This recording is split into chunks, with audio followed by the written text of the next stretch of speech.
그들은 다시 총을 쏘았다. 2025년 4월 13일 후티 반군은 예멘 깊숙한 곳에서 이스라엘 군사 목표물을 겨냥해 탄도미사일을 한 발이 아닌 두 발 발사했습니다. 몇 초 만에 예루살렘과 텔아비브 전역에 공습 경보가 울렸습니다. 미사일은 빠르고 시끄럽고 치명적이다. 하지만 그들은 이스라엘만을 표적으로 삼은 것이 아니었습니다. 그들은 한계를 시험하고 훨씬 더 큰 공을 찌르고 있었습니다. 국제해역의 바로 앞바다에서 완전히 무장한 미 해군 항공모함 타격 전단은 이미 고도의 경계태세를 갖추고 있었습니다. 그리고 미사일이 전쟁 지역에 날아들기 시작하면, 특히 이란이 지원하는 반군이 발사한 미사일일 경우 미국은 가만히 있지 않고 강력하게 대응합니다. 그렇다면 미사일이 발사된 후에 실제로 무슨 일이 일어났을까요? 그리고 이것이 훨씬 더 큰 무언가의 촉발에 얼마나 가까웠을까요? 후티족은 단지 미사일을 발사한 것이 아니다. 그들은 메시지를 보냈다. 현지 시각으로 오전 3시 41분, 예멘 북서부의 반군이 통제하는 지역에서 발사된 탄도미사일 두 발이 이른 아침 하늘을 가로질러 날아갔습니다. 정보원들은 그들의 위도가 이스라엘 군사시설, 아마도 텔아비브 근처나 베르시바 교회였을 것이라고 추정하지만 그들은 결코 그곳이 어디인지 깨닫지 못했습니다. 그중 하나는 비행 중 이스라엘 방공망에 의해 요격되었습니다. 두 번째 폭탄은 서한 지구 남부에서 터져 헤브론의 금속 파편을 쏟아냈습니다. 이번에는 사상자가 없었지만 타이밍이 우연이 아니었습니다. 이 공격은 미 이스라엘 합동정보 브리핑에서 후티 미사일 저장소가 사다와 후다에 재배치되는 등 이란의 대리 네트워크에서의 활동이 증가하고 있다는 경고를 한 지 몇 시간 만에 발생했습니다. 후티 반군은 수년 동안 사우디와 이스라엘의 영향력에 맞서 방어전을 벌이고 있다고 주장해왔지만 그들의 능력은 다른 이야기를 말해줍니다. 이건 과장된 벽 로켓이 아닙니다. 이란이 공급한 탄도미사일이에요. 예멘 국경 너머까지 혼란을 일으킬 목적으로 설계된 반톤 탄두를 장착할 수 있는 사정거리 1.00km의 고체 연료 미사일인 부르칸2H를 생각해보세요. 그리고 이런 시도는 처음이 아닙니다. 2021년에도 그들은 리야드를 향해 비슷한 미사일을 발사했습니다. 2023년 말에는 UAE가 표적이 되었습니다. 하지만 이스라엘에 대한 공격은 전혀 새로운 차원의 확대입니다. 이스라엘이 전투기를 급파하고 요격기를 발사하는 동안 다른 세력이 조용히 활동을 시작했습니다. 불과 400헬이 떨어진 곳에 USS 드와이트 D. 아이젠하워 항공모함 타격전단이 홍해를 순찰하고 있었습니다. USS 그래블리와 USS 레온을 포함한 여러 구축함이 이미 발사를 추적하고 있었습니다. 그들은 참여하지 않았습니다. 이곳은 그들의 영공이 아니었습니다. 하지만 메시지는 분명했습니다. 그 지역은 방금 도화선에 불을 붙였습니다. 탄도미사일이 한번 날아오기 시작하면 누구도 거기서 멈출 거라고 생각하지 않습니다. 미국은 이 해역에서 기다리고만 있는 식으로 작전하지 않습니다. 지난 1년 동안 일어난 일 이후로는 그럴 수 없습니다. 후티 반군은 이미 상업선박을 공격하고 사우디 석유시설을 공격했으며 미군 구축함을 상대로 드론을 시험했습니다. 그들은 더 이상 단순한 지역 민병대가 아닙니다. 그들은 장거리 무기와 주저함이 없는 불안정화 세력입니다. 이 파업으로 인해 사망자가 발생하지는 않았지만 기존의 패턴이 깨졌습니다. 이는 후티족이 그 어느 때보다 더 깊고 더 멀리 더 정확하게 공격할 위지가 있음을 보여줍니다. 그래서 그들은 그 어느 때보다 더 위험해졌습니다. 그렇다면 불안정한 반군 집단이 세계에서 가장 강력한 해군이 순찰하는 위험 지역에 전략미사일을 발사하면 무슨 일이 일어날까? 단순한 모든 것이 조여진다. 센서가 작동하고 4일로가 잠금 해제되고 타격대의 선원들이 하던 일을 모두 중단합니다. 미사일 하나가 날아가면 다른 미사일도 따라올 수 있기 때문이다. 후티가 출격했을 당시 USS 드와이트 D. 아이젠하워 항공모함 타격전단은 예멘 서부 해안에 닿을 수 있는 북쪽 홍해에서 작전을 수행하고 있었습니다. 즉 USS 그레이블리, USS 레오온, 그리고 다른 아를레이버그급 구축함은 이미 예멘 본토에서 오는 모든 레이더 신호를 추적하고 있었다는 뜻입니다. 이번이 그들이 경계태세를 취한 첫 번째 사례는 아니었습니다. 지난 1월 후티 반군은 밤 맨데프 해협의 국제해운그룹을 향해 드론대와 대함미사일을 발사했습니다. 이 사건으로 인해 미국은 직접적인 보복을 촉발했습니다. 톰 호크는 후티족이 통제하는 지역 전역의 레이더 사이트, 발사대, 무기고를 공격했습니다. 그 이후로 미국 함정은 거의 항상 전투 대기 상태에 있었습니다. 그러니 4월 13일에 경고가 나온 것은 놀라운 일이 아니었습니다. 다른 점이라고 할 수 있는 것은 미사일이 향하는 방향이었습니다. 특히 예멘에서 발사된 이스라엘을 겨냥한 미사일은 심각한 지역적 긴장 고조를 예고합니다. 그리고 항공기와 수백 개의 유도 미사일을 탑재한 항공모함과 5.000명 이상의 인원이 사정거리 내에 있는 경우 위도 확인을 기다릴 필요가 없습니다. 충격에 대비하세요. 작동 원리는 다음과 같습니다. 해군의 최첨단 구축함의 디지털 두뇌인 이지스 전투 시스템은 즉시 궤적 데이터를 스캔했습니다. 동시에 공중에 있던 EED 고급 호크아이 항공기가 타격 그룹의 정보를 전달하기 시작했습니다. 공역 통제권은 아이젠하워에 있는 전투지시센터로 이관되었고, 운영자들은 공중 순찰을 조정하고 비행 일정을 조정하고 FA-182 슈퍼 호넷과 같은 요격 가능 전투기를 출격시켰습니다. 그리고 갑판 아래에서는 모든 것이 사업입니다. 믿으셔도 좋습니다. 승무원들이 훈련을 실시합니다. 피해 복구팀이 작전에 투입됩니다. 모두가 자기의 위치를 알고 있습니다. 당황하는 사람도 없고 긴장을 푸는 사람도 없습니다. 여러 해군 소식통에 따르면 아이젠하워 그룹은 직접적인 표적이 아니었지만 관계자들은 위험을 감수하지 않고 있습니다. 또한 해당 지역의 미 해군 함정은 위협이 감지되는 순간 방어 행동을 취할 수 있도록 하는 교전 규칙을 갖고 있다는 점도 주목할 만합니다. 무언가가 들어오면 허가를 기다릴 필요가 없습니다. 이스라엘 요격기가 텔아비브의 밤하늘을 밝히는 동안 미군 구축함은 발사관을 준비하고 레이더를 최대 전력으로 가동했습니다. 하지만 가장 큰 의문은 미국이 실제로 반격할 것인가였습니다. 수년간 후티족의 위협과 홍해의 상원 및 군사시설에 대한 여러 차례의 공격으로 인해 미국은 결코 관대한 기분이 아니었습니다. 그리고 그것이 모든 것을 바꿔놓습니다. 군사 분석과 위성 사진에 따르면 디에고 가르시아에서 출발한 B-1B 랜서 폭격기 2대가 조용히 재배치되었습니다. 같은 날 밤, 센트콤은 미사일 발사의 역할을 한 것으로 여겨지는 후티 레이더 시설에 대한 방어 공습을 확인했습니다. 민간인도 없고 경고도 없이 단발 정밀 유도 무기와 갑작스러운 천둥 같은 경고음만 들렸습니다. 하지만 그것은 단지 티저일 뿐이었습니다. 48시간 이내에 미국은 후티 반군의 군사시설을 대상으로 조직적인 다중표적 공격을 개시했습니다. 여기에는 후데타 근처의 미사일 저장소, 지휘통제 허브, 방공 시스템이 포함되었습니다. 현지 소식통에서 입수한 영상에는 2차 폭발이 나타나며 탄약이나 연료 저장소가 피해를 입었을 가능성이 있습니다. 홍해의 구축함에서 발사된 순항 미사일, 아마도 토마호크 미사일은 무시무시한 정확도로 적중했습니다. 기존의 포병이나 공습과는 달리 이러한 저공비행 GPS 유도 무기는 레이더 아래를 순항하며 화물 열차처럼 목표물에 충돌할 때까지 지형을 따라 이동합니다. 당신이 그 말을 들을 때는 이미 너무 늦었습니다. 동시에 해군 전자전팀은 후티의 레이더 시스템을 교란시켜 반격을 조율하는 능력을 약화시켰을 가능성이 높습니다.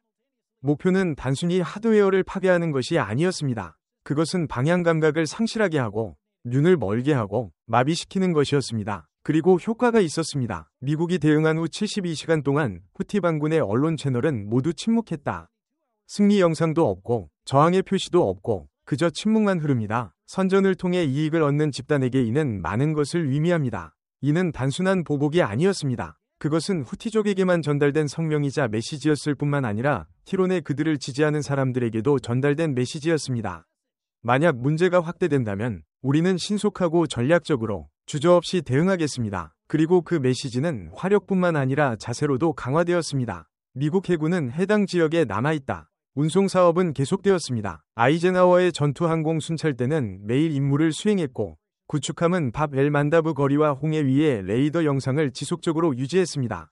이것이 전쟁 행위가 아니었다는 점에 유의하는 것이 중요합니다. 그것은 의도적으로 우위를 과시한 것이었습니다. 미국은 SA를 평정하지도 않았고 반군이 점령한 영토에 무차별 폭격을 가하지도 않았습니다. 그것은 불균형적이고 무모한 일이었을 것입니다. 하지만 외과적 정밀성을 갖춰 핵심 자산을 제거함으로써 그들은 명확한 메시지를 전달했습니다. 우리는 당신을 봅니다. 준비됐어요. 다음에는 그렇게 예의 바르지 않을 거예요. 수개월 동안 후티 반군 지도자들은 한계를 시험하고 유조선을 공격하고 동맹국을 위협하고 이란의 무기를 전리품처럼 과시해왔습니다. 그들은 밀고 또 밀었습니다. 이번에는 등에 강한 타격을 입었다. 하지만 이제 질문은 그것으로 충분할까? 어떻게 생각하나요? 미국의 대응이 미래의 공격을 막을 만큼 강력했을까? 아니면 더 강력하게 공격했어야 했을까? 아래에 여러분의 생각을 남겨주세요. 하지만 후티족은 힘든 방법을 통해 뭔가를 배웠습니다. 미국의 군사력은 화력에서만 나오는 것이 아닙니다. 이는 위협이 가까이 오기도 전에 보고 생각하고 공격할 수 있는 시스템에서 나옵니다. 여기서 자세히 살펴보겠습니다. 미사일이 육지, 공중, 해상에서 발사될 때 첫 번째 방어선은 탐지입니다. 미국 해군의 경우 이 역할은 하늘의 모든 것에 대한 임무 통제와 같은 컴퓨터화된 전투 관리 플랫폼인 이지스 전투 시스템에 맡겨집니다. 이 레이더는 모든 방향으로 수백 마일을 스캔하고 100개 이상의 목표물을 동시에 추적할 수 있는 위상 대열 레이더인 ANSPY-1DV를 통해 작동합니다. 그래서 후티족이 4월 13일에 2개의 작은 탄도미사일을 발사했을 때 USS 그레이블리와 USS 레온과 같은 함선들은 충격을 기다리지 않았습니다. 그들은 미사일이 최고 고도에 도달하기도 전에 이미 궤적을 알고 있었습니다. 만약 그러한 위협 중 하나가 항공모함 전대를 향했다면 대응은 빠르고 잔혹하고 다층적일 것입니다. 첫 번째 층은 SM-6과 SM-2 지대공 미사일이 될 것입니다. 이것은 평범한 방어용 무기가 아닙니다. 표준 미사일 계열은 아를레이버그급 구축함에 탑재된 수직 발사 시스템 셀에서 발사되는 항공기, 순항 미사일, 탄도 미사일 등 고속, 고고도 위협을 격추하기 위해 제작되었습니다. 이 미사일은 능동 레이더 유도 방식을 사용하며 150마일 떨어진 표적을 공격할 수 있습니다. 하지만 뭔가가 빠져나간다면 어떨까? 그 다음에는 근접전이 시작됩니다. CRAMM은 팔랑크의 레이더와 사격 통제 시스템을 회전식 기체 미사일 또는 램 발사기와 결합한 하이브리드 시스템입니다. 단거리에서 위협적인 적을 빠르게 파괴하도록 설계되었습니다. 자동으로 추적, 잠금, 발사가 가능합니다. 버튼을 누르지 마세요. 시스템은 버튼이다. 만약 미사일이 어떻게든 이 모든 것을 통과한다면 그건 큰 실수인데 그때는 군함의 근접 무기 체계인 SE-위스, 즉 R-D가 여전히 존재합니다. 분당 45.00발을 발사하는 20mm 게틀링포로 적의 위협 앞에 문자 그대로 통스텐 벽을 형성합니다. 이것을 해군의 마지막 말이라고 생각해보세요. 하지만 하늘의 눈을 잊지 마세요. 항공모함 타격대 위에서는 E-D 호크아이가 거대한 회전 레이더를 이용해 순찰하며 바다에 있는 모든 함선의 실시간 데이터를 제공합니다. 더 멀리 있는 MQ-9 리퍼와 글로벌 호크는 지속적인 감시, 추적 발사대, 움직임, 그리고 무언가가 곧 추락할 것이라는 신호를 제공합니다. 이러한 모든 시스템은 하나의 통합된 그림으로 엮여 있습니다. 갑판 위의 레이더 조작자부터 수천 마일 떨어진 지휘센터의 공격 계획자까지 이를 네트워크 편심전이라고 부르는데 이는 미국이 위협에 대응하는 데 그치지 않고 위협을 예측할 수 있다는 것을 의미합니다. 그리고 보복이 필요할 때 톰호크가 등장합니다. 구축함이나 잠수함에서 발사되는 토마호크 지상 공격 미사일 TAM은 1.000마일, 약 1.600km 이상을 비행할 수 있으며 비행 중에 진로를 바꾸어 정확하게 목표물을 공격할 수 있습니다. 심지어 공격하기 전에 잠시 머뭇거리거나 적합한 사람이나 시설이 있는지 확인할 때까지 기다릴 수도 있습니다. 예멘의 경우 이는 다음 미사일이 벙커에서 나오기도 전에 지휘소가 무너졌다는 것을 의미했습니다. 그리고 중요한 점은 다음과 같습니다. 이 모든 일은 빠르게 일어납니다. 탐지부터 발사, 차단까지 걸리는 시간은 60초도 안 됩니다. 이건 공상과학이 아니야, 자기야. 이것이 혼란이 어느 방향에서든 발생할 수 있는 해역에서 항공모함 타격 부대를 안전하게 지켜주는 것입니다. 그러니 다음에 누군가가 미국의 동맹국을 향해 미사일을 발사하거나 세계에서 가장 진보된 해군력을 시험하려 한다면 그들은 단순히 보복 도박을 하는 것이 아닙니다. 그들은 눈도 깜빡이지 않는 기계와 도박을 하고 있는 셈입니다. 미사일은 빠를지 몰라도 정보는 더 빠릅니다. 예멘 상공에 단 하나의 플레어가 발사되기도 전에 미국은 이미 단일 소스가 아닌 현대 전쟁의 중추를 이루는 감시, 데이터, 동맹의 광대한 글로벌 네트워크를 통해 감시하고 있었습니다. 위성부터 시작해보겠습니다. 중동의 높은 상공에서는 미국의 우주 기반 적외선 시스템인 SBIRS가 열 신호를 감시합니다. 산속 깊은 곳에 숨겨진 장소에서라도 탄도미사일을 발사하는 순간 그 열기둥은 즉시 흡수됩니다. 데이터는 노라드, 펜타곤, 그리고 해당 지역의 미 해군 함정에 있는 전투정보센터로 직접 전송됩니다. 하지만 위성도 단독으로 작동하지는 않습니다. 지상신호정보부대, NSA의 전진 요원과 해군 암호학자들이 해당 지역 전역의 통신을 감시한다고 생각해보세요. 암호화된 채팅, 빈도 급증, 전자서명 등이 모두 분석됩니다. 방군사령관이 암호화된 녹색 신호를 전송하면 포트마이어스의 누군가가 그것을 들었을 가능성이 큽니다.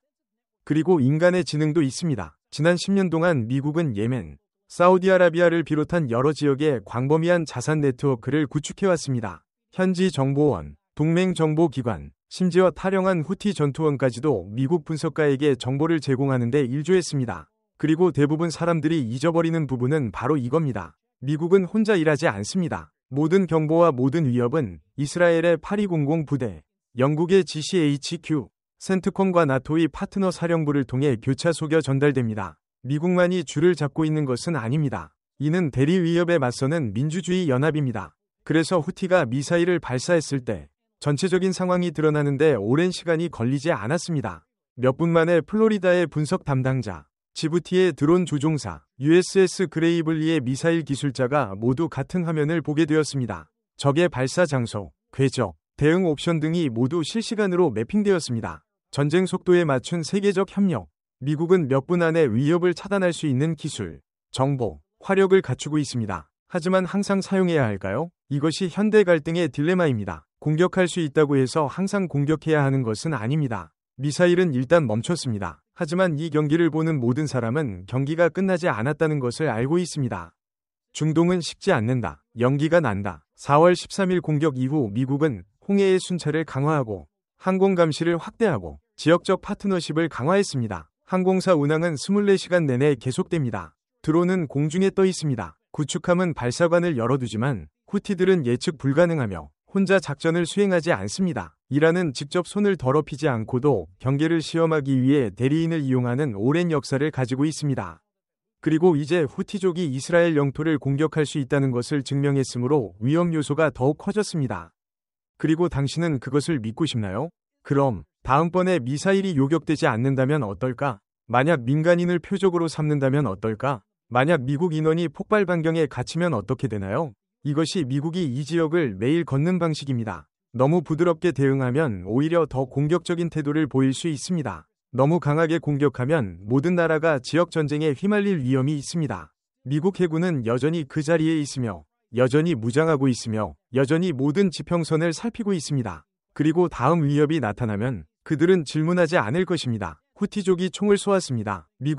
미국이 다음에 무엇을 해야 한다고 생각하십니까? 상황이 폭발하기 전에 강화하거나 축소해야 합니다. 라고 답했습니다. 댓글로 알려주세요. 여러분의 의견을 듣고 싶습니다. 당신이 지휘를 맡았다면 무엇을 하시겠습니까? 이 영상이 유익하다고 생각되시면 좋아요를 눌러주시고 더 많은 프론트라인 브레이크다운스를 구독하세요. 그리고 알림벨을 눌러서 파업을 놓치지 마세요.